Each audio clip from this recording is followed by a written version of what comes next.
Gloria a Dios. Amén. Damos gracias a Dios que vamos a comenzar a continuar el estudio sobre la carta del apóstol Santiago. Una carta profunda, una carta de mucha sabiduría, que algunos consideran que tiene muchos mensajes de edificación, pero que no están conectados entre sí. Y nosotros creemos que sí tiene una conexión, que sí tiene una idea principal que gobierna toda la carta, y estamos considerando esa carta bajo esa dirección. Estamos ahora en el capítulo 2, verso 14, pasaje muy famoso de la fe sin obras es muerta. Ese es el título que normalmente se le pone a este pasaje. La mayoría de los cristianos entiende que Santiago en este pasaje hace un contraste. Y en ese contraste Santiago está diciendo ¿qué es preferible? ¿Tener fe o tener obras? Para muchos cristianos, de hecho, Santiago pone las obras como más importante que la fe. Para muchos cristianos entiende que dice Santiago, yo prefiero tener obras que fe. Pero si leemos bien la carta nos daremos cuenta que Santiago está comparando y está diciendo que existen dos tipos diferentes de fe. Hay dos tipos de fe y eso es lo que Santiago está comparando. No la fe con las obras, sino hablando de dos tipos diferentes de fe. Una de ellas produce obras y otra no produce obras. Algunos dicen no.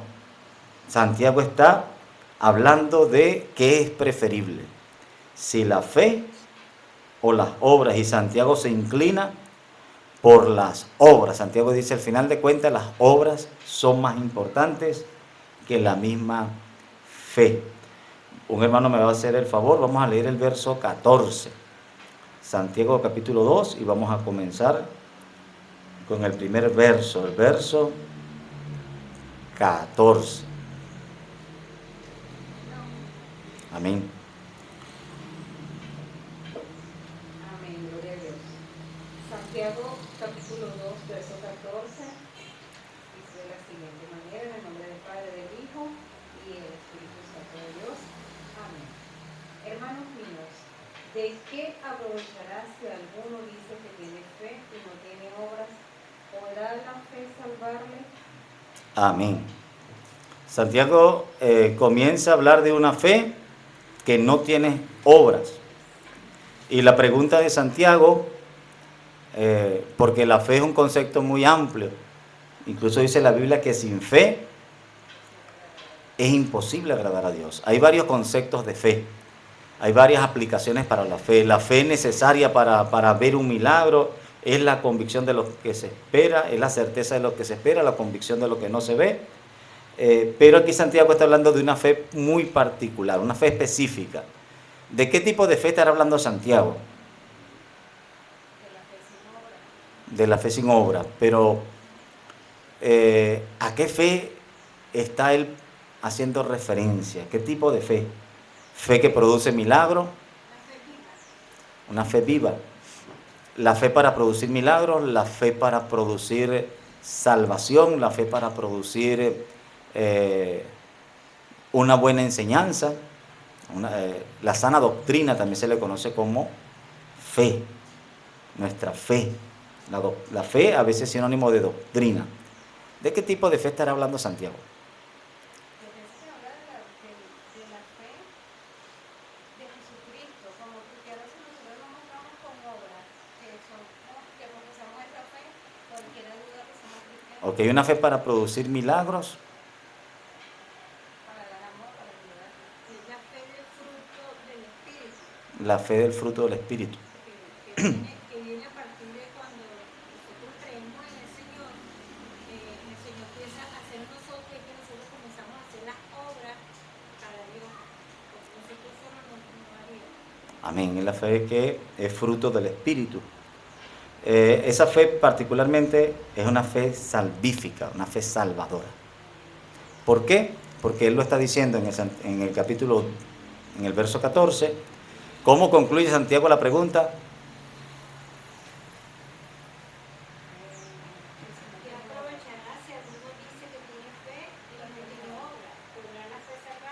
Exacto. La pregunta que él hace no es, hermano, con esa fe podrá haber milagros. Con esa fe podrá caminar muchos años en el Evangelio. No, él especifica que la fe que él está hablando es la fe salvadora, una fe que salva. Alguien que profesa esta fe podrá decirse salvo. Alguien que está viviendo una fe y esa fe no le produce ningún tipo de obra, podrá decir que es salvo, podrá tener la fe de salvación. Esa es la pregunta, la fe salvífica, la fe que salva. No simplemente la fe de ser capaz de creerle al Señor para ver su gloria en un milagro, sino la fe que es capaz de trasladar del reino de las tinieblas al reino de la luz y al final llevarnos a salvación. Así que es ese tipo de fe, una fe, la fe verdadera, bien dijo mi hermana por allí, la fe que es fruto del Espíritu, la fe salvadora, salvadora. ¿De qué forma podemos conocer que tenemos esa fe salvadora obrando en nuestras vidas? Para algunos, de hecho Santiago estuvo diciendo versículos atrás acerca de la religión verdadera, ¿recuerdan? Dijo Santiago, ¿ustedes quieren saber cuál es la religión verdadera? No hace muchos versículos atrás él lo acaba de preguntar y habló de la verdadera religión. Bueno, ahora él está aquí dando una verdadera respuesta y recordamos que la salvación no es cosa de religión, sino que la salvación es producto de una fe, pero no de cualquier fe. Es producto de la fe verdadera o de la fe viva. Y esa fe es la fe salvífica. Es tan importante que el hombre, especifica la Biblia en otros pasajes, es incapaz de él mismo producir esa fe. Necesita el auxilio de Dios. Dice, esa fe la da Dios, no el hombre, para que ninguno se gloríe. Una fe que Dios da y tiene esa característica. Esa fe produce frutos. A esos frutos Santiago los llama obras. ¿Amén? En el caso de Santiago, en el caso de Gálatas, las obras son unas cosas y el fruto del Espíritu es la contraparte. En Gálatas están las obras y está el fruto del Espíritu. Aquí y en otros pasajes, las obras y los frutos, pero frutos en plural, apuntan a las obras del hombre, no en singular, sino a las obras del hombre. Dice, esas obras son como si fueran frutos en plural, en plural. Hay una diferencia y no está hablando directamente del fruto del Espíritu, sino de los frutos, las obras que producen los hombres para la gloria del Señor o que Dios produce en nosotros. Amén. Vamos a leer a un hermano, por favor, Mateo 3, del 8 al 10.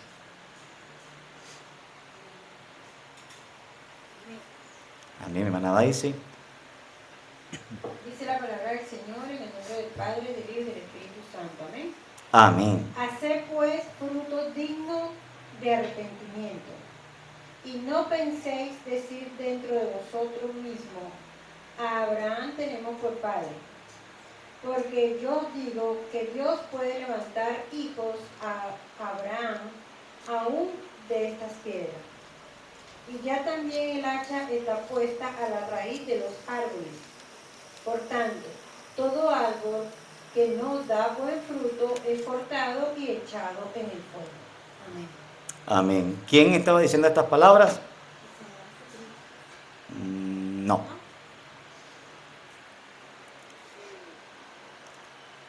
Estas palabras las dijo Juan el Bautista, está comenzando a anunciar y en este es el preámbulo y aquí se anuncia, este es el anuncio que hace Juan el Bautista y es Juan el Bautista cuando ve que vienen de los judíos a bautizarse, que vienen a él, algunos de ellos a bautizarse, le dice las famosas palabras, generación de víboras, ¿quién os enseñó a escapar de la ira venidera? Haced pues frutos dignos de arrepentimiento. Le está diciendo Juan el Bautista a los judíos, no basta con venir a bautizarse. Le está diciendo, no crean que esto es de venir, bautizarse y ya. ¿Por qué? Porque detrás de mí viene alguien que va a predicar un evangelio y ese evangelio va a traer juicio. Va a traer juicio. Él de aquí hace el anuncio de que detrás de mí vendrá alguien que bautizará en Espíritu Santo y fuego. Sabemos que el fuego es juicio. Las palabras del Señor de Juan el Bautista. Y no penséis dentro de vosotros mismos, a Abraham tenemos por padre. Recordamos lo que creemos que estaba tratando Santiago.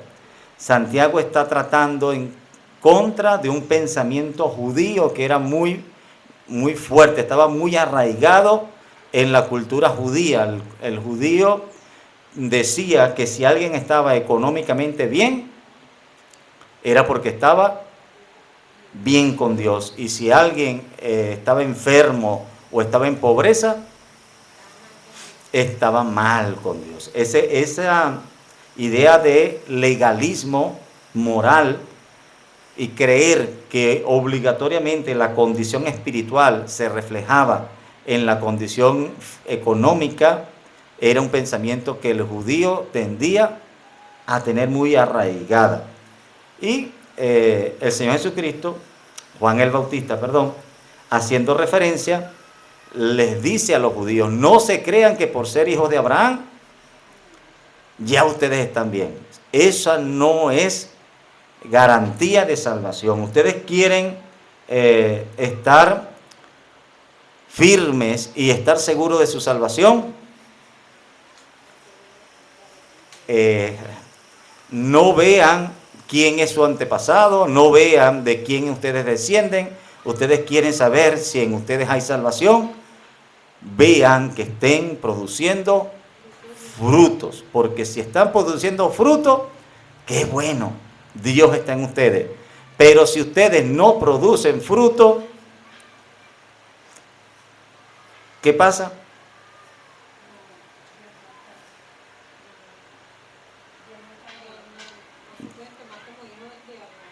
No se pueden tomar como hijos de Abraham, pero aquí el Señor usa otro tipo de figura para hablando en el lenguaje de árbol. Si ustedes no producen fruto es por una sola razón. ¿Qué son ustedes? Y si no producen fruto,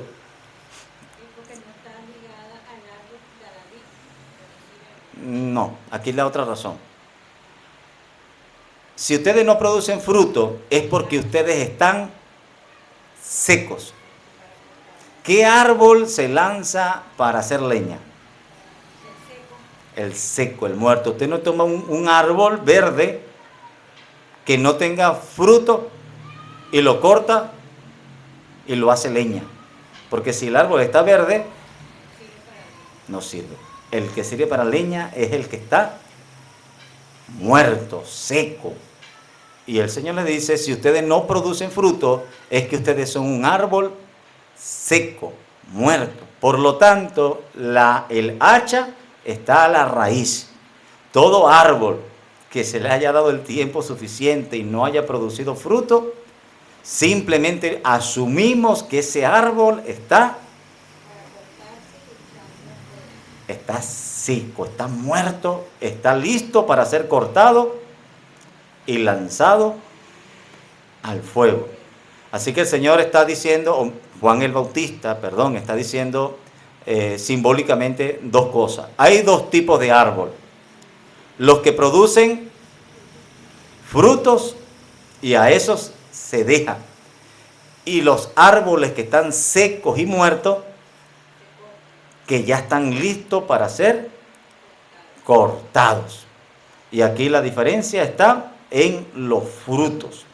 Entendemos que esos frutos son obras dignas de mostrar arrepentimiento. Un arrepentimiento que no solo es de boca, sino que se manifiesta en buenas obras.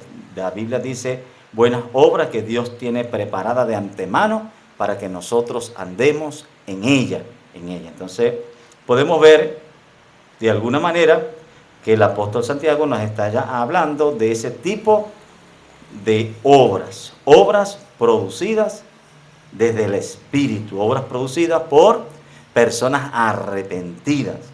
¿De qué aprovechará alguno decir que tiene fe si cuando vas a buscar frutos no tiene frutos? No tiene frutos. ¿Tiene algún sentido tener en tu casa un árbol que tú creas que es frutal y cuando vas a buscar fruto no tiene fruto? No tiene sentido. Está consumiendo agua, está consumiendo los minerales del suelo y al final está ocupando espacio, está recibiendo sol, pero no está produciendo lo que debería producir.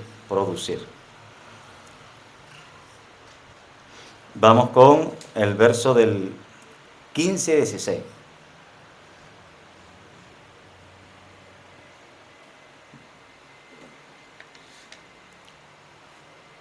Santiago 2, versos 15 y 16. Amén. Dice la palabra del Señor, Santiago 2, 15, 16. Y si un hermano o una hermana están desnudos y tienen necesidad del mantenimiento de cada día, y alguno de vosotros les dice, id en paz, calentados y saciados, pero no les dais las cosas que son necesarias para el cuerpo, ¿de qué aprovecha? Amén. Entonces vemos que ya Santiago empieza a apuntar directamente a un tipo de obras en particular. Y no nos debe sorprender que Santiago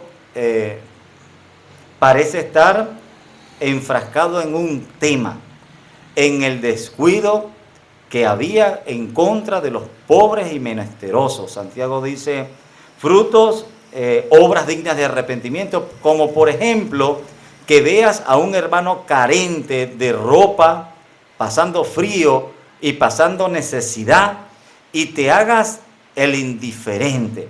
¿De qué fe me estás hablando tú cuando ves a un hermano con necesidad y tú eres indolente? Ves que Santiago no se va a la borrachera, Santiago no se va a la idolatría, Santiago no se va a la mentira, Santiago no se va al pecado sexual, Santiago no apunta a otro pecado, sino esta misma tónica que ha estado llevando a Santiago, donde parece que los creyentes de los cuales Santiago es pastor no tenían ningún sentimiento solidario con aquellos que padecían necesidad. Mi hermana Jacqueline,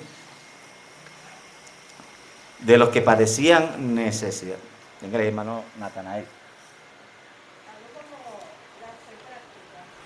Una fe práctica, pero particularmente, ¿cómo le diríamos a esa fe que nos lleva a hacer buenas obras a favor de nuestros hermanos?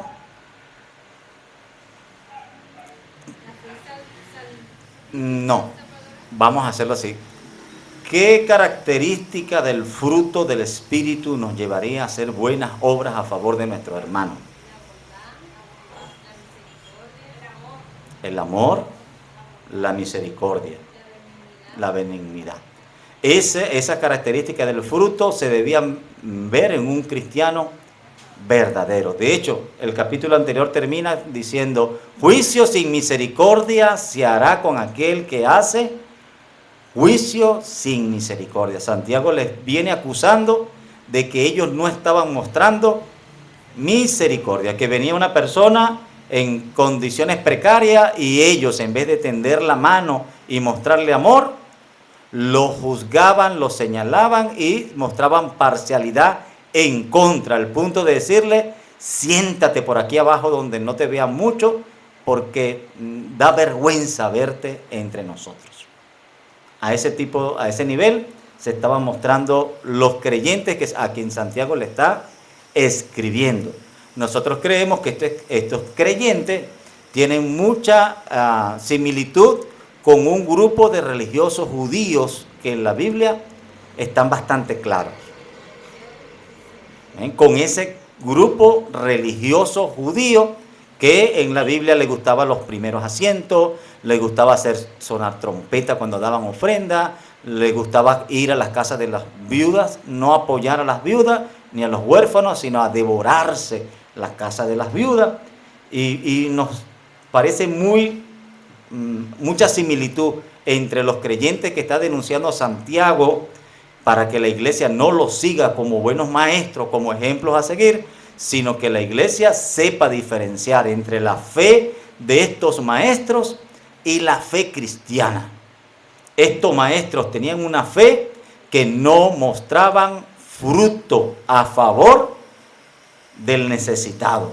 Eran capaces de hablar de fe y hablar de amor, y cuando veían a un hermano con necesidad, teniendo cómo ayudarle, no sentían ni el deseo de ayudar, ni siquiera luego el dolor, el arrepentimiento. No sé si a usted alguna vez le ha pasado que alguien le ha pedido, usted en el momento se ha puesto duro y le ha dicho, no, yo no, pero cuando la persona se va, queda un redarguir que dice, ¿y si de verdad tenía necesidad?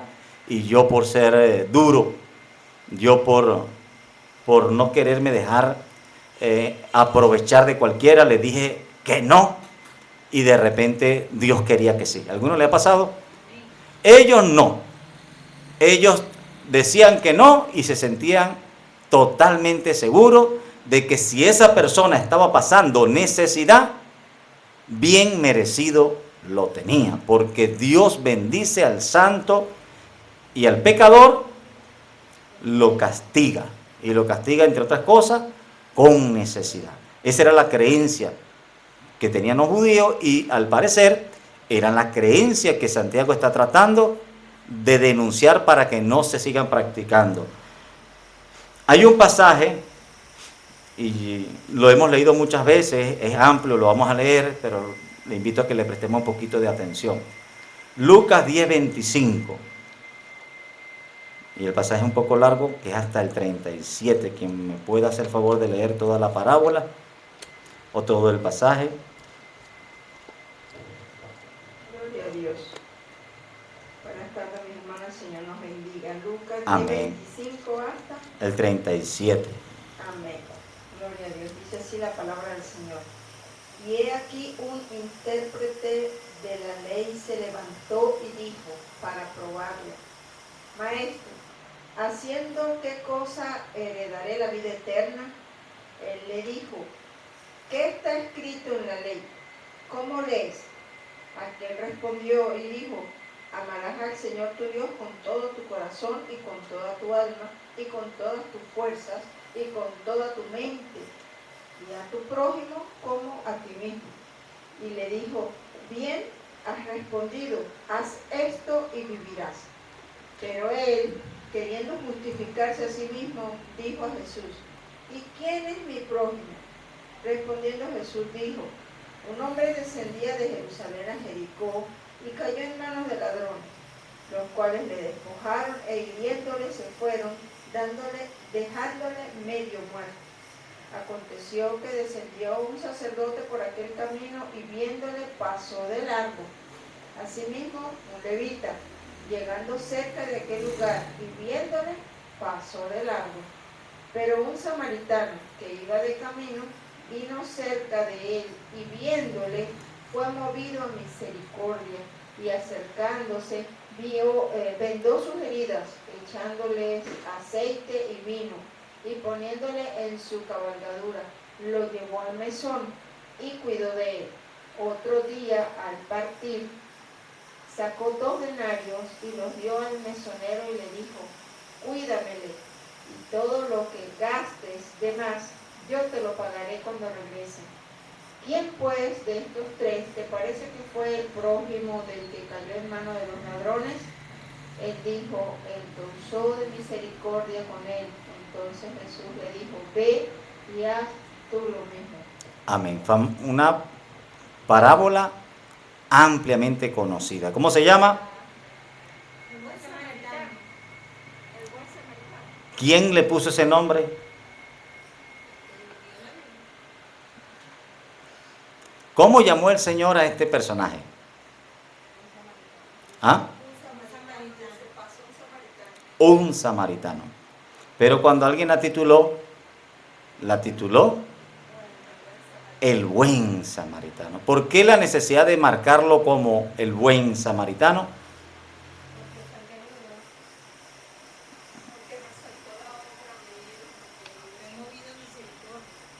Porque fue movido a misericordia.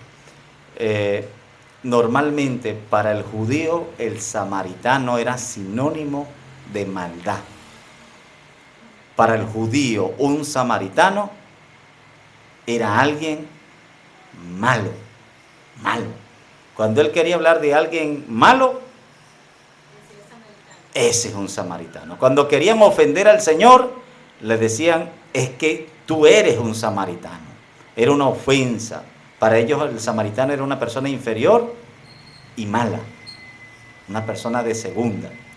Se le acerca un religioso judío, un maestro, un intérprete de la ley al Señor, y le hace una pregunta al Señor para probarlo, para tentarle, para ver si encontraba en la doctrina del Señor algo condenable, un error. Y la pregunta es, ¿qué debo hacer? ¿Le recuerda otra pregunta? ¿Alguien más que preguntó? El joven rico también preguntó, ¿qué debo hacer? Y ahí también nos habla de la cosmovisión judía, que para ser salvo había que ganárselo. El judío nunca concibió la salvación por gracia. Para el judío nunca la salvación fue un regalo, un don. Para el judío la salvación se alcanzaba por méritos y por obra. ¿Qué debo hacer para ser salvo? La pregunta clásica del judío. Quiero entrar al cielo, pero debo saber cómo ganarme mi entrada al cielo. Esa idea es tan universal. Hace 2000 años atrás la hicieron estos personajes. Hace poco un cantante latino, famoso en su tiempo, sacó una canción y la canción decía, ¿qué precio tiene el cielo? ¿Cuál es la idea detrás? Yo debo ganarme la entrada. Y esa idea es muy recurrente todavía en la iglesia cristiana. Esa idea sigue latente. Debemos ganarnos el derecho a ser salvos. No cuidar la salvación que por gracia Dios nos dio, no honrar la salvación que Dios nos dio, sino ¿qué debo hacer yo para hacerme salvo? ¿Ah, Jacqueline? Hermano, te quería preguntar, eso tiene que ver con esa frase que yo no sé, a mí no me cuadra. Hay que pagar el precio. Hay que pagar el precio. Esa frase a veces es muy mal usada. Ahora entendemos que si estamos hablando de que hay que estar dispuesto a tomar la cruz, sí, el Señor nos ha dicho, el que quiera venir en pos de mí, hay un precio que pagar. El precio es negarse a sí mismo, tomar su cruz que simboliza los sufrimientos y padecimientos y seguir mis pasos. Ese es el precio. El pasaje dice lo que cuesta seguir a Cristo. En ese sentido hay un precio. Pero ese precio no compra la salvación. Ese precio honra al que pagó la salvación. Y a veces nosotros nos sentimos muy orgullosos cuando decimos que estamos pagando el precio. Que Dios me usa no porque Él quiere. Él me usa porque yo pagué un precio.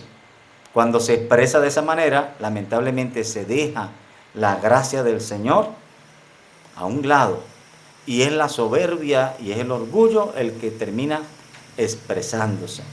Y para el judío era muy normal, así que el Señor entendió la pregunta y más allá de una vez confrontarle por la forma en que hacía la pregunta, el Señor con amor le responde para mostrarle qué tan equivocados ellos están al hacer ese tipo de preguntas. En la historia del Señor, y Él le dice la pregunta, ¿cómo concibes tú los mandamientos? ¿Ve? ¿Cómo interpretas tú? ¿Cómo entiendes tú que mi Padre dio los mandamientos? ¿Con qué propósito? ¿Con qué sentido? Y Él recita los mandamientos de Moisés.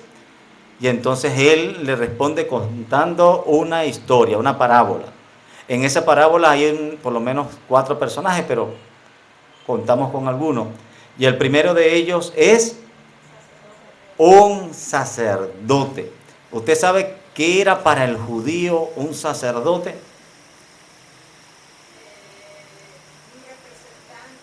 ¿Representante de quién? De la ley de Moisés, descendiente de Aarón. Un sacerdote no era un descendiente solamente, era un descendiente que tenía un ministerio porque estaba ejerciendo. No solo era descendiente, porque habían levitas que no necesariamente eran sacerdotes, pero ya era un sacerdote, era un ministro en ejercicio. Era no un pastor, ¿cómo le llaman? Nominal, sino era un pastor en ejercicio. Era alguien que estaba en ministerio. No era cualquier judío. Para los judíos, sus sacerdotes eran sus representantes más reconocidos en cuanto a la justicia, a la santidad, al temor a Dios. Si usted quiere a alguien que me represente, un sacerdote judío era para él su mejor representante. Y luego del sacerdote que vio lo que pasó y no se movió a misericordia, pasó un levita. También otro personaje, descendiente de Aarón, reconocido para el judío como del linaje, no un cualquiera, era un judío santo. Eran de esos judíos que observaban la ley. Y ese judío levita tampoco se movió a misericordia. Pasaron los mejores representantes judíos y ninguno de los dos se movió a misericordia. Pero aquí el contraste de los samaritanos, no pasó un ministro samaritano, no pasó un maestro, no pasó un cura, no pasó un protestante, pasó un samaritano cualquiera. Porque el Señor no lo dice, pasó el mejor de los samaritanos. Dice, pasó un samaritano cualquiera, común y corriente. La única diferencia es que ese samaritano sí se movió a misericordia. Y si leemos bien el pasaje, ese samaritano sí vio en el judío a un prójimo a quien ayudar. Sí vio en el judío, tal vez el judío no lo miraba a él como hermano, pero el samaritano sí fue capaz de mirar al judío como un hermano, como un prójimo, y fue y lo atendió y lo llevó y mostró misericordia. Y es la pregunta con la que el Señor remata al que le estás, es la respuesta con la que el Señor remata al que le hace la pregunta y le dice, ¿quién crees tú que vio y se comportó como un prójimo? El samaritano. Sabemos que si hablamos de un buen samaritano en un sentido figurado, ese buen samaritano sería representado por nuestro Señor, entendiendo que a él lo acusaban de samaritano. Él no era samaritano, pero a él lo acusaban de samaritano. Y a pesar del rechazo del pueblo judío, él sí entregó su vida por amor a su pueblo.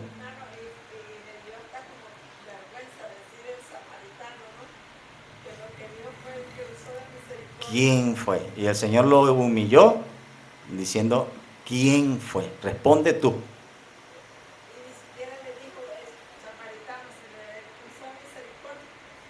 Amén. Amén. Entonces le dijo, ve y haz tú lo mismo.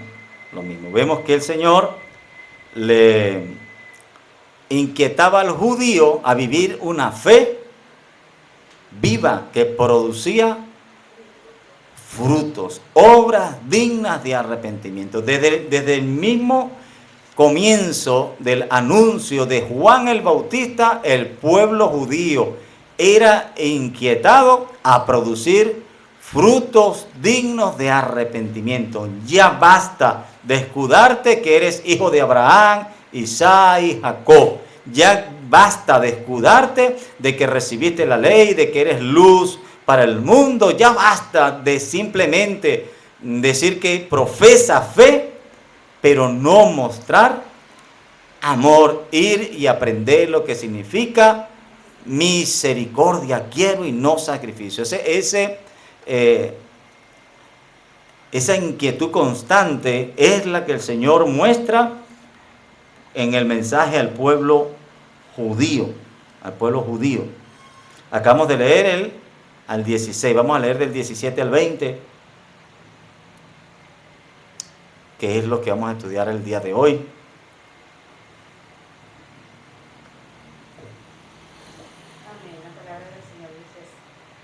Así también la fe, si no tiene obras, es muerta en sí misma.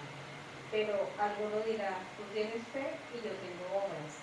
Muéstrame tu fe sin tus obras y yo te mostraré mi fe por mis obras. Tú crees que Dios es uno, bien haces. También los demonios creen y tiemblan. Mas, ¿quieres saber, hombre vano, que la fe sin obras es muerta? Amén, hasta el 20, amén. Amén, gracias. Entonces, de aquí viene un poquito la confusión.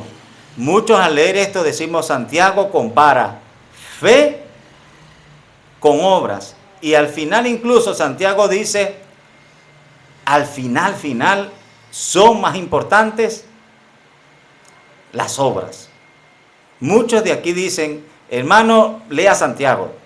Santiago dice que las obras son preferibles a la fe. ¿Por qué? Porque la fe sin obras es muerte. Entonces, ¿qué es mejor?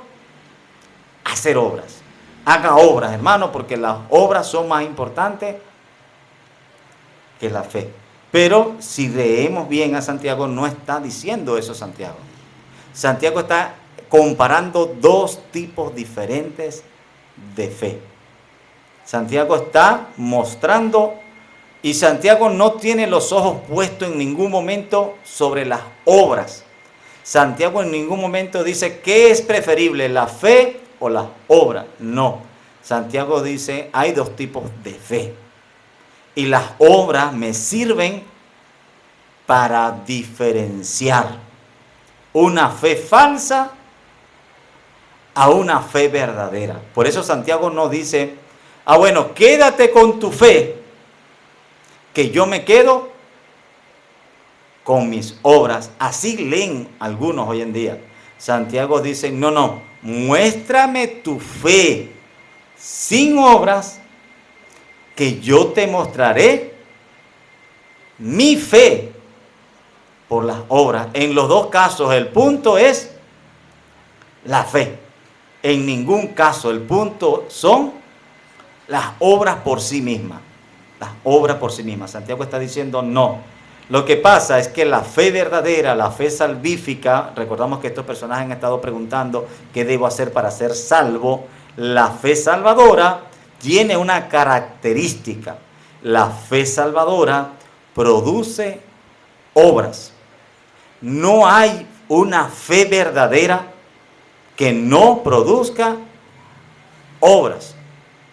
Y si alguien dice profesar la fe verdadera y al final del día no tiene ninguna obra que refrende su fe, ¿qué pasaría?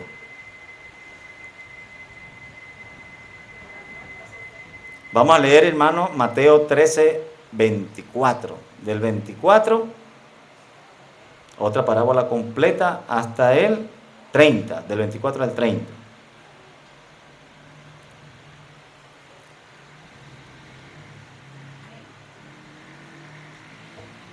Dice la palabra del Señor, Mateo 13, 24 al 30. Le refirió otra parábola diciendo: el reino de los cielos es semejante a un hombre que sembró buena semilla en su campo.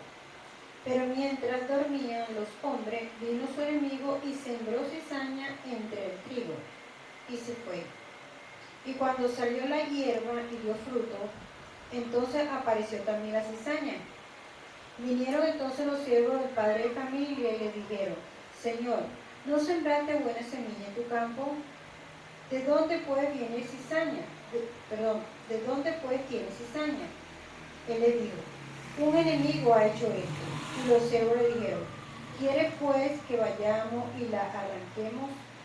Él les dijo: no sea que al arrancar la cizaña arranquéis también con ella el trigo. Dejad crecer juntamente lo uno y lo otro hasta la siega. Y al tiempo de la siega yo diré a los segadores: recoged primero la cizaña y atadla en manojo para quemarla, pero recoged el trigo en mi granero. Amén. Amén. Aquí nuevamente la figura del fuego. ¿Se acuerda anteriormente? Dice, el árbol que no dé fruto tiene la raíz, el hacha en la raíz puesta. ¿Para qué? Para ser cortada y lanzada al fuego. El fuego es juicio, condenación, castigo. Cuando el Señor dice que Él viene a bautizar en Espíritu Santo y fuego, Él viene y dice, le voy a dar de mi espíritu al que acepte el mensaje, pero al que rechace el mensaje, le corresponde fuego, juicio. Y aquí también hace una parábola y dice, el reino de los cielos es semejante a una siembra, donde el sembrador salió a sembrar. ¿Y qué sembró el sembrador? Trigo, buena semilla. Los obreros dicen, tú sembraste buena semilla, la buena semilla de trigo. Pero por la noche vino un enemigo y sembró entre el trigo cizaña. La cizaña es una planta muy, muy parecida al trigo, salvo que a la hora de dar fruto, no da el fruto. La espiga no da el fruto de trigo, sino da algo parecido, pero que es venenoso. Pequeña diferencia es que es venenosa. Y dice el Señor, se nota la diferencia, al final sí se llega a notar la diferencia, porque una espiga está vacía, se parece, pero está totalmente vacía, y la otra espiga tiene el peso del grano del trigo y se le nota la diferencia. Así que el Señor dice, no la arranquen, porque estando pequeñas son muy parecidas y ustedes pueden arrancar la buena semilla queriendo arrancar la mala. Déjenla crecer y a la hora de producir fruto se va a ver claramente, se va a ver quién es trigo y produce fruto y quién es cizaña y no puede producir fruto. Sabemos entonces que el trigo está simbolizando las buenas obras.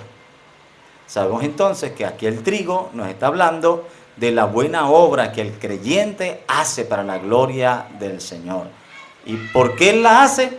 Porque Dios lo capacitó, porque Él fue el que sembró la semilla. Él sembró buena semilla, Él lo capacitó para hacer buenas obras.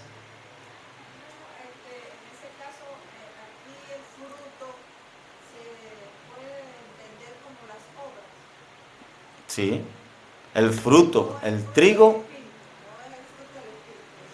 Claro, ¿por qué? Porque esas buenas obras son producto de tener el fruto del Espíritu. El fruto del Espíritu lo tiene el creyente, pero él con el fruto del Espíritu produce frutos. Ahí viene en plural, frutos. Mis frutos son mis obras, pero mis obras son producidas por el fruto del Espíritu. Él me va a dar amor, gozo, paz, paciencia, benignidad, mansedumbre, templanza, dominio propio, y con esa característica yo voy a producir frutos, buenas obras, para las cuales Dios preparó de antemano para nosotros, para que anduviésemos en ella. Entonces el Señor tiene preparada para mí que yo haga buenas obras, y Él me va a capacitar a través del fruto del Espíritu. Pero si yo no puedo producir esas buenas obras, si un creyente no puede, hermano, es que yo no puedo, es que no me nace, es que no se me da, es que no tengo el tiempo, no tengo ganas, no, de verdad no me nace. Entonces, ahí hay un grave problema. Hay una fe muerta.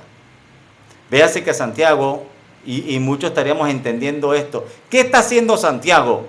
Santiago le estaría diciendo a la iglesia: iglesia, obra. Usted va a escuchar a muchos hermanos pararse aquí y decir que Santiago le está diciendo a la iglesia: ¿dónde están tus obras? Tienes que hacer obras, inquiétate, porque si tú no tienes obras, tu fe es muerta. Ahora Santiago diría: pero ¿cómo puede alguien con una fe muerta producir buenas obras? ¿Cómo puede la cizaña, sin dejar de ser cizaña, producir trigo? Es fuerte hacer cizaña, deja de ser cizaña y pasa a ser trigo. Ese es el mensaje en algún momento, o de alguna manera sin comprenderlo, es lo que se predica. Santiago nos está inquietando a que hagamos buenas obras. ¿Dónde están las obras que van a demostrar tu fe? Cristiano, tú tienes que salir a evangelizar, tú tienes que salir a apoyar, tú tienes que salir a mostrar amor, porque si tú no muestras amor, es que tu fe es muerta. Santiago no está diciendo eso. Santiago lo está diciendo al revés. ¿Tú sabes por qué tú no produces? Porque estás muerto. Porque la fe que hay en ti no es una fe verdadera, viva. A ti te han sembrado una fe falsa, equivocada. Para que tú produzcas el fruto que Dios quiere encontrar en ti, debes tener una fe viva, una fe verdadera. ¿Cómo se podría cambiar de una fe muerta a una fe viva? ¿Cómo le diría a alguien que tiene una fe muerta para que se cambie a una fe viva? Dos palabras. Dos palabras que usted le diga a alguien que tiene una fe muerta para que se cambie a una fe viva. No, debería decir como 5 palabras. Hay 2 palabras bíblicas y se dicen continuamente. Para decirle al que está en una fe muerta: pásate una fe viva. 2 palabras. Son dichas claramente. Esa es una, se acerca. Esa es una. Es la primera. Esa es la primera. ¿Qué palabra le sigue? Las dijo Juan el Bautista. Ajá, las 2 son: arrepentíos y convertíos, porque el reino de los cielos se ha acercado. ¿A quién se le decían ellos? Al pueblo judío. Arrepentíos y convertíos, volveos de vuestros pecados, volveos de esa pasada manera de vivir. Hermano, Santiago no tendría problema en decir lo que dice Pablo. Santiago no tendría problema en decirle al pueblo: haced buenas obras, andad en buenas obras. Santiago no debería tener problema en eso, pero preste atención que Santiago no cierra su mensaje llamando a practicar buenas obras. ¿Por qué? Porque Santiago lo que le quiere demostrar al pueblo judío, al que está cayendo en ese error, es que ellos están en ese error porque tienen una fe equivocada, porque su concepción de fe, porque lo que ellos creen que es el Evangelio, no es el Evangelio. Ustedes tienen una fe errada. Ustedes están viniendo del mundo y quieren mantener su misma fe anterior. Y para el judío, el mundo era la fe judía. Para el judío, el mundo era creer que a ellos le iba a ir bien porque eran descendientes de Abraham, de Isaac, de Jacob, y de paso hacían buenas obras. Ellos tenían el cielo ganado. Descendientes de Abraham, Isaac y Jacob, vivían en Tierra Santa, nunca habían sido esclavos de nadie, y de paso, para hacer buenas obras no habían como ellos. Esa era la concepción judía. Santiago dice, ustedes están equivocados. Ustedes no han entendido el llamado del Evangelio, y una de las primeras cosas que el Señor nos enseña es a practicar misericordia. Ustedes quieren conocer, lo dijo Santiago capítulo anterior, ustedes quieren conocer la religión verdadera, no vayan allá al templo. No se preocupen en el animal que ustedes van a sacrificar en el templo.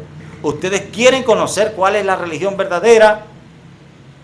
Acuérdense del huérfano, de la viuda, y practiquen misericordia. Esa siempre fue la exhortación del Señor Jesucristo en contra de los religiosos judíos. Por eso Santiago dice, la religión verdadera.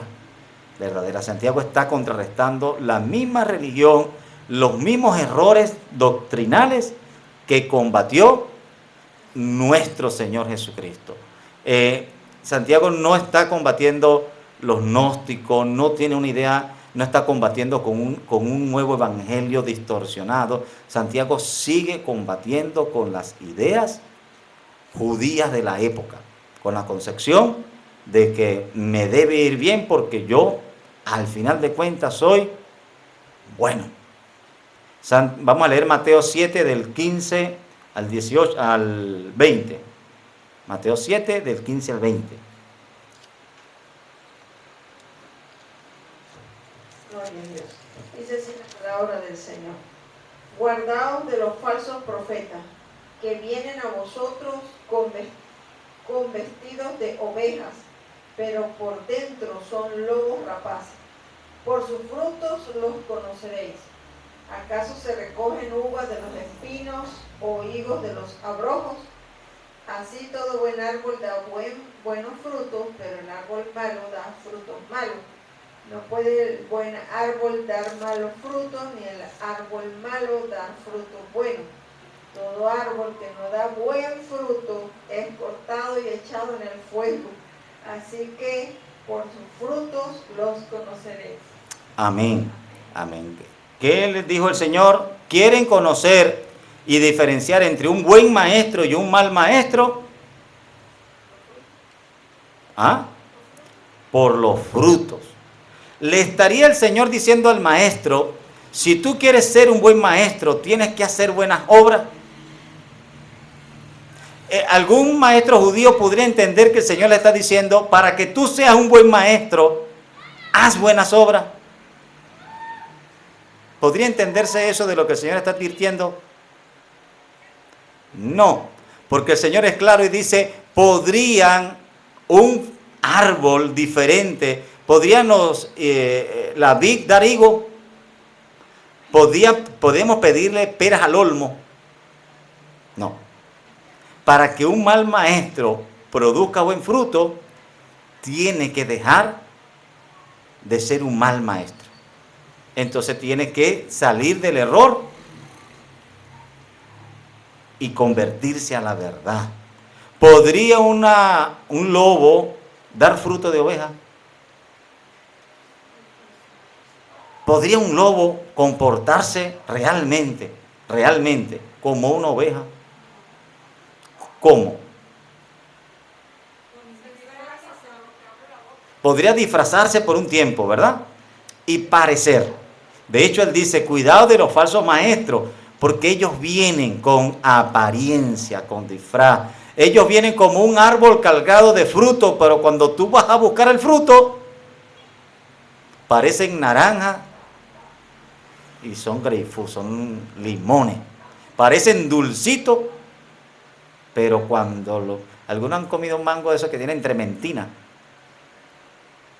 ¿No has comido un mango con trementina? Mango con trementina son unos que saben a perfume. Cuando usted los come, parece que tuvieran adentro alcohol, perfume. Tienen sus propiedades para algunas cosas, pero no son para nada agradables al comer. ¿Cómo podría un lobo al final del día dar fruto de oveja? Sí, yo le di la clave. 2 palabras. 2 palabras. Arrepentidos y convertidos. O sea, sí hay una esperanza, pero la esperanza no es decirle al lobo, da fruto de oveja, porque el lobo es incapaz de dar fruto de oveja, salvo que el lobo se arrepienta y se convierta. Hay ese llamado, sí hay ese llamado de parte del Señor. Sí puede Santiago decirle, tú tienes una fe falsa, arrepiéntete y abraza la fe verdadera para que des fruto. Pero no está Santiago diciéndole a los que tienen la fe muerta, tu fe es muerta porque le falta fruto. Empieza a dar fruto para que tengas una fe viva. Empieza a hacer obras para que demuestre que tu fe es verdadera. No está diciendo eso Santiago porque es imposible para alguien, es imposible para un árbol muerto dar fruto. ¿Puede un árbol muerto dar fruto? Está tan muerto que tiene el hacha puesta a la raíz. Está bueno, ¿sabe para qué? Para leña. ¿Puede un árbol que está ahí para dar leña de repente ponerse a dar fruto? No. Realmente no. Pero sí puede aparentar. Sí puede aparentar. Por eso es que no es por un fruto. Y por eso allí está en plural. Por eso no solo basta un fruto, pero sí nos habla la Biblia. Vamos a leer primera a los Corintios del 13, verso 3. Primera a los Corintios 13, 3.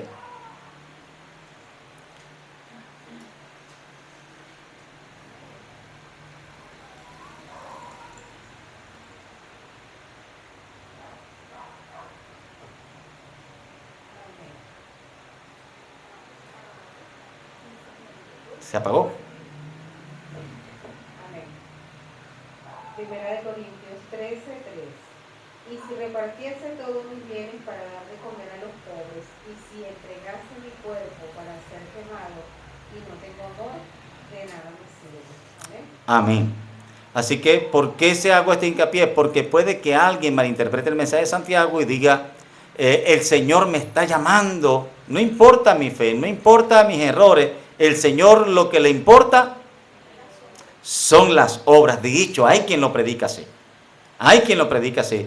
¿Qué tanto evangelio, qué tanta oradera, qué tanta leedera de la palabra si al final no haces obras? Sal a obrar. Sal a obrar para que demuestres que tú eres un cristiano verdadero. Porque son tus obras las que te van a separar del montón. El montón tiene fe muerta. ¿Tú quieres ser un hombre con fe viva? Te espero a las 5 de la mañana. Y con ese mensaje se incentiva a la iglesia a buenas obras. Qué bueno que se hagan buenas obras. Pero si se manda directamente a hacer buenas obras sin entender lo que Santiago está denunciando, y Santiago le está diciendo a los creyentes, ustedes están equivocados desde la raíz. Ustedes no es que están faltos de obras. Yo no los estoy inquietando a hacer buenas obras. Yo les estoy demostrando por su falta de obras que ustedes tienen una fe muerta.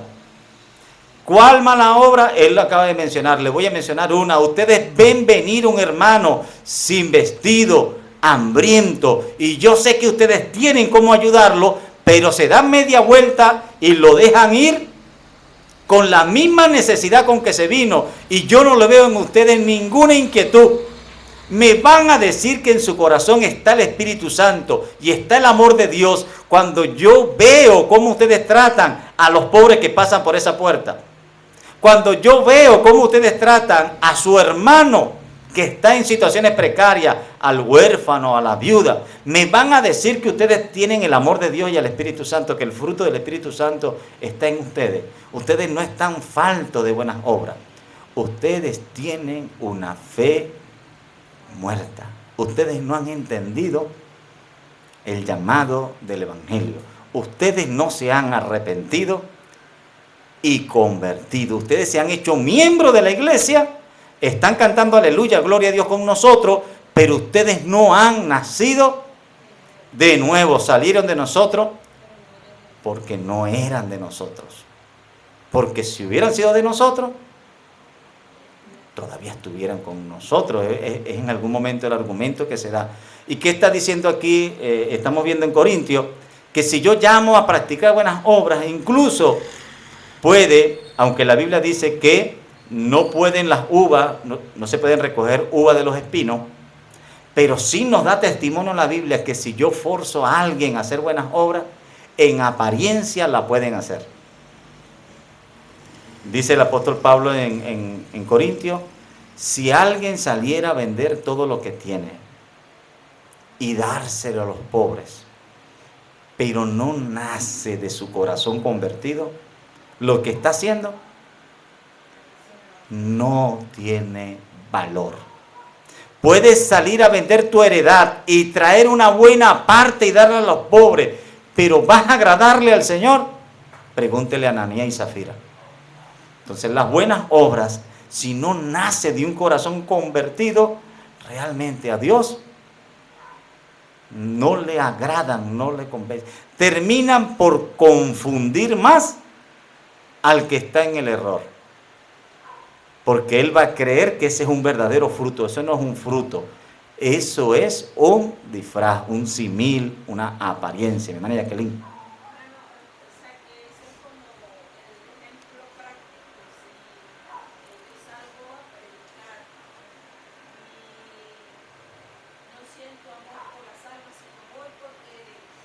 Quiero que vean el tremendo predicador que hay aquí.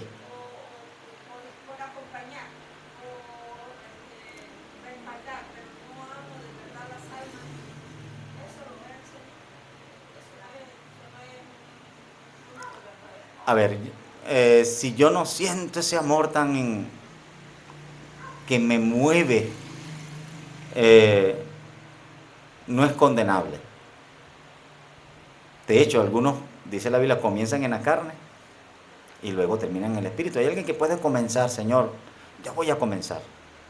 Ponme, dice alguien, es que yo quiero amar al prójimo, pero es que a veces de verdad hay prójimos que no colaboran, ¿verdad? Hay casos de casos, entonces no está hablando eso propiamente el Señor. Pero si alguien tiene el fruto del Espíritu, incluso aunque el prójimo no colabore, él se va a seguir motivando porque el Señor lo va a seguir motivando. Incluso tal vez va a comenzar no muy enamorado del asunto, pero el Señor, encontramos casos como Jeremías, que Jeremías dice, Señor, yo no quiero este asunto. Yo ya no puedo más. Yo hasta aquí llegué, y al final termina Jeremías confesando que tú eres más fuerte que yo, Señor. Yo voy a ir, no porque me nace, sino porque yo entiendo que tú me estás enviando. Pero cuando hablamos del amor, lo que yo hago debería nacer de mi corazón. Hermano, ¿qué tan difícil es para una vid dar uva? ¿Qué tan difícil es para una mata de mango dar mango?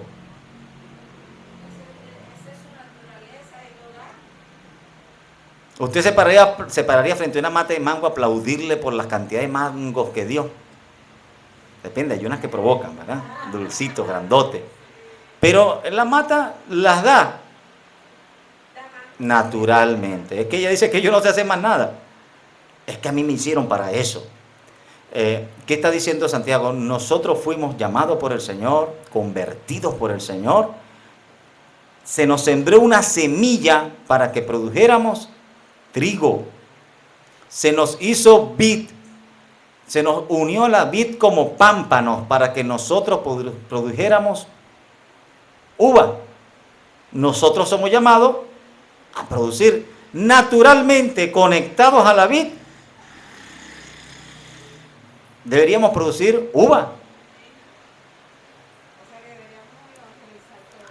Deberíamos producir buenas obras. Ahora, también dice el apóstol Pablo, es que no todos son evangelistas, no todos son maestros, no todos son pastores, pero todos somos llamados a producir buenas obras. Pero ¿sabes a qué sí somos llamados todos? Ahí no escapa ninguno, que es el punto que trata Santiago. Amar al prójimo. Alguien puede decir, hermano, pero es que ese no es mi ministerio. Es que usted dice que la uva es cantar, hermano, y usted no me ha escuchado a mí cantar. No, y es verdad, no todos somos llamados a cantar y no todos tenemos el talento para cantar de forma bonita. No todos vamos a producir música, no todos vamos a ser maestros y la Biblia lo dice así. Pero pudiera haber un hermano que diga, es que yo no fui llamado por Dios a amar a mi hermano.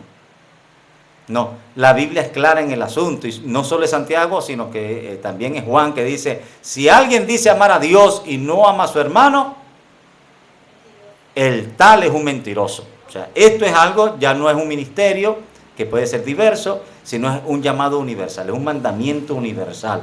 Desde el tiempo de Moisés para acá, amar al prójimo, amar al prójimo. Un cristiano verdadero, lo primero que debería ser convertido al Señor es aprender a amar a sus hermanos, aún a los que son difíciles de amar. Aún a los que son difíciles de amar. Esa es la naturaleza del creyente verdadero. Es lo que Santiago está acusando a los creyentes. Hablemos de la fe. Hablemos de la fe. Ustedes están en el Señor. A mí me extraña algo de ustedes. Yo he visto mucha necesidad en medio de ustedes y sé de gente pudiente que no se mueve y no expresa, no demuestra su amor, sino lo contrario, a lo que se va la persona. Por eso que son dos mensajes recurrentes de Santiago. Santiago dice, acuérdate del huérfano, acuérdate de la viuda, mira a tu hermano que viene desnudo, mira a tu hermano que viene con necesidad. Santiago anda, no tengáis acordado de los presos. Santiago viene acordándose a los hermanos de los que están en situaciones, pero también hay otro mensaje recurrente en Santiago. Santiago dijo, deja la criticadera, deja la murmuradera. Tú no sabes lo dañino que es la lengua. O sea que aparte que tú no lo ayudas,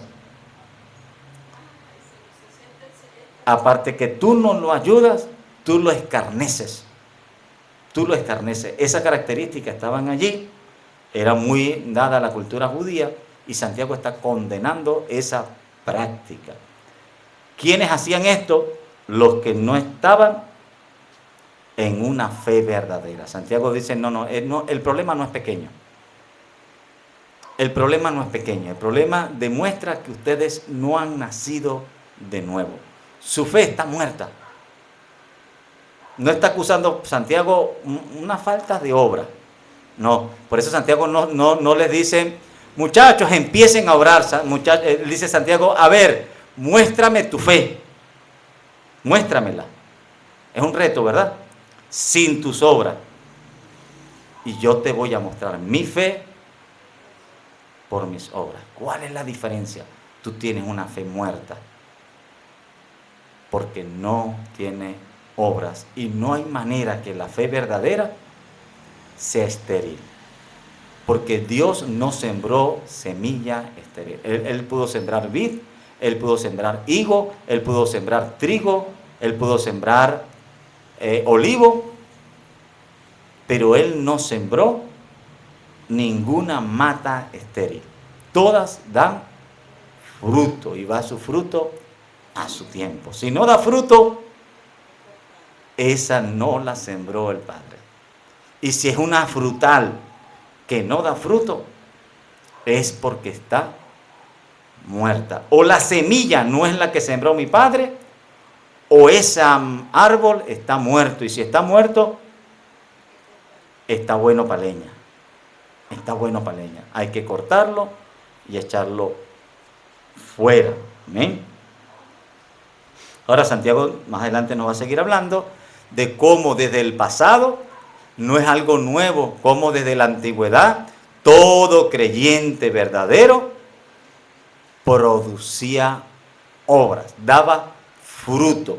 Ni uno solo de ellos tuvo una fe que no se lograra evidenciar a través de las obras. ¿Para qué servían las obras? Para evidenciar la fe. Por eso es que Santiago está mencionando las obras, no como las obras más importantes que la fe, no como es preferible. Me estás ya diciendo entre tener fe sola o obra sola, yo me quedo con las obras. No está diciendo Santiago eso. Santiago está diciendo es que si tú tienes la fe verdadera, es imposible. Y si tú tienes obra, yo puedo ver tu fe a través de tus obras. Pero si tú no tienes obras, ¿qué dice Santiago si yo no tengo obras? ¿Ves? Santiago no dice siquiera no tiene fe. Santiago establece una fe. Tú tienes una fe, pero tu fe es muerta. Una fe falsa, una fe enferma. Tu fe. ¿Por qué? Porque los judíos tenían una fe. Pero la fe no era correcta, no era verdadera, no era la fe en el Señor, no era la fe que producía vida, no era la fe que llevaba salvación. Por eso él comenzó diciendo, ¿podrá la fe de éste salvarle? Esa fe no te lleva a salvación. Es un tipo de fe equivocado, muerto, incapaz de llevarte a salvación. La fe en Cristo, que es la fe que produce fruto, esa fe sí te lleva a salvación. Entonces, vemos ese contraste. ¿Alguna pregunta, mis hermanos? ¿Alguna duda, mi hermana? ¿Se le puede llamar a una persona que tiene una fe muerta, es un incrédulo o es un inconverso? Porque no tiene una fe verdadera, no ha creído, no se ha arrepentido. Una persona que cree de esa manera no ha creído verdaderamente en el Señor. En el fondo realmente es un incrédulo. Cuando uno ve una persona que está juzgando a otro alegremente, que porque otro no tiene la bendición económica que él dice que debería tener, que mide el estado espiritual de otro creyente por el bienestar económico, Santiago no le llamaría hermano. Santiago dice, tu fe es diferente a la mía. Tu fe es diferente a la mía. Es más, Santiago está invitando a que revises tu fe y nazcas en el Señor, verdaderamente, verdaderamente. Ahora, hoy en día en la iglesia se llaman cristianos de otro tipo. Y si usted le dice, hermano, para mí no es cristiano, ay hermano, ¿quién te mandó? Santiago también te dice que no juzgues, que no juzgue alegremente. Bueno, el que dice que no juzgue alegremente está diciendo, hay una manera de diferenciar. Hay una manera de diferenciar. ¿Sabe que hay iglesias donde dicen, yo acepto a un nuevo creyente que venga con problemas económicos? De hecho, hay iglesias de esta llamada línea de prosperidad, donde dicen, no importa, predícale. Yo he escuchado a un predicador hoy, y él decía, yo no sé de dónde, tal vez tú dices que tú no tienes real, pero Dios está inquietando a dar una ofrenda de $500. Yo no sé si vas a tener que salir a vender de repente las prendas que dejó tu abuela, o de repente tu abuela dejó por allí un vestido viejo que vale. En algún lado tú lo puedes sacar. Pero si Dios te está inquietando, yo creo que tú vas a llegar aquí con los $500. Y hay iglesias donde aceptan al pobre, pero le dicen al pobre, te voy a dar oportunidad de que tú me demuestres que la bendición de Dios está sobre ti. Te voy a empezar a pedir de a poquito. Pero si tú creíste en el Señor, el Dios que yo creí, bendice. ¿Sabe? Era lo que hacían los judíos. ponían cargas, devoraban las casas, no de los ricos, de los huérfanos y de las viudas. ¿María Jacqueline? Hay personas que naturalmente son bondadosas, benignas, Generosas. generosas, sí, que dan, que son colaboradores, servicial. Esta no es la obra, No necesariamente la obra del Espíritu Santo. sí, pero estas personas que conocen luego a Cristo, para ellos es más fácil, porque ya depositan su fe en el verdadero Dios y eso les es más fácil producir esos frutos. Ok, pero allí hay que diferenciar. Porque si una persona era desprendida y caritativa desde antes de venir al Señor, a veces puede llegar a seguir siendo desprendida y caritativa y no necesariamente sea el fruto del Espíritu. Entonces allí hay que diferenciar. Es algo que haya sido producido verdaderamente por el Señor. Por ejemplo, cuando un cristiano verdadero ayuda a otro cristiano, se preocupa de que ese cristiano sea de verdad de la familia de la fe. Pero usted va a ver un hermano que dice, mire hermano, a mí no me importa, ese anda por ahí haciendo desastre, anda haciendo lo malo, pero a mí no me importa. Yo ayudo a la gente, ¿sabe por qué? Porque yo soy bueno. Porque me gusta ayudar a la gente. Y no importa, ya él con Dios. Esa persona realmente no está actuando con guía y dirección y con deseo de agradar a Dios. Esa persona tiene su corazón caritativo, pero no necesariamente con la luz del Espíritu Santo. El que tiene luz del Espíritu Santo dice, a esa persona no anda haciendo lo malo, no porque está en situación precaria, sino porque está en situación precaria y anda haciendo lo malo, yo no lo voy a apoyar para que siga haciendo lo malo. Yo no puedo apoyar a alguien que anda haciendo lo malo. Entonces, haz bien y no mires a quién, no es un verso bíblico. El verso bíblico es, hagamos bien, especialmente a lo de la familia de la fe, y no te niegues a hacer el bien cuando sea debido y cuando esté a tu alcance. Esos principios sí son bíblicos. Entonces, por eso podemos ver que incluso alguien puede llegar a vender todo lo que tiene y repartirlo a los pobres sin tener el corazón realmente el amor de Dios. Hay personas que por amor a la fama puede llegar incluso a sacrificarse, dar su vida, y no necesariamente porque haya amor de Dios en el corazón. Pero ¿cuál es el que a quien Dios le ofrece recompensa? Al que lo hace, pero con el amor de Dios en su corazón, con deseo de glorificar a Dios y no con deseo de ser reconocido, no con deseo de pasar a la posteridad como alguien bueno.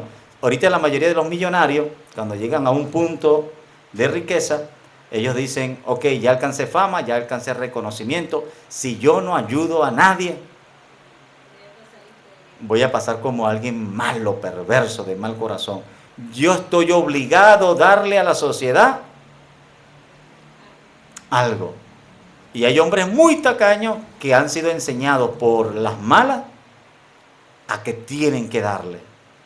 Hay hombres que han sido tacañísimos y han sido tantas las guerras que dicen, no, es que si yo no le doy a los pobres, la crítica me acaba, voy a formar una fundación.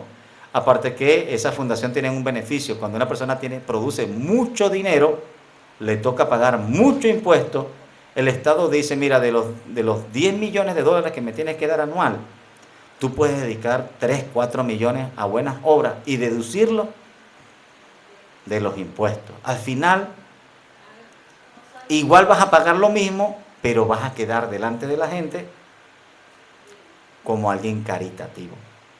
Esos 3 millones que diste, tú lo metes en deducciones de impuestos y ya de ahí mismo se absorben. Entonces, de todas maneras, más allá de cómo actúa el mundo, lo que sí nos está diciendo Santiago a los creyentes es que debemos revisar nuestro comportamiento, nuestra vida, y ver que nuestra fe sea una fe que de verdad produce frutos. Y ese fruto es bueno, es real, es verdadero, es constante, no es cuando estoy alegre, no es cuando estoy de buena. Ese fruto está allí puesto por el Señor, ese deseo. De repente yo no voy a ayudar a los hermanos siempre, porque no siempre voy a tener cómo. Pero el deseo siempre va a estar en mí. Siempre va a estar en mí. Y Santiago empieza llamando a los que están desnudos y con hambre, porque esa es mayormente la situación que está atacando Santiago. Siempre en contra de una inclinación que tenían algunos de juzgar mal al pobre, al huérfano, a la viuda, como personas que estaban en maldición. En maldición. Tengamos cuidado con profesar cosas como esa y decir no, porque el cristiano verdadero es el que presta y no el que pide prestado, el que es cabeza y no es cola, el que es bendición y no maldición, el que es salud y no enfermedad, y empezamos por allí a parecernos mucho a metafísicos positivistas más que a cristianos. Amén. Más darle gracias al Señor, que Dios nos ayude y nos permite el Señor no solo tener el conocimiento correcto, sino saber que ese conocimiento correcto, si viene del Señor, nos lleva a producir frutos agradables al Señor. Bendito Dios, Rey eterno y Padre Santo de la gloria.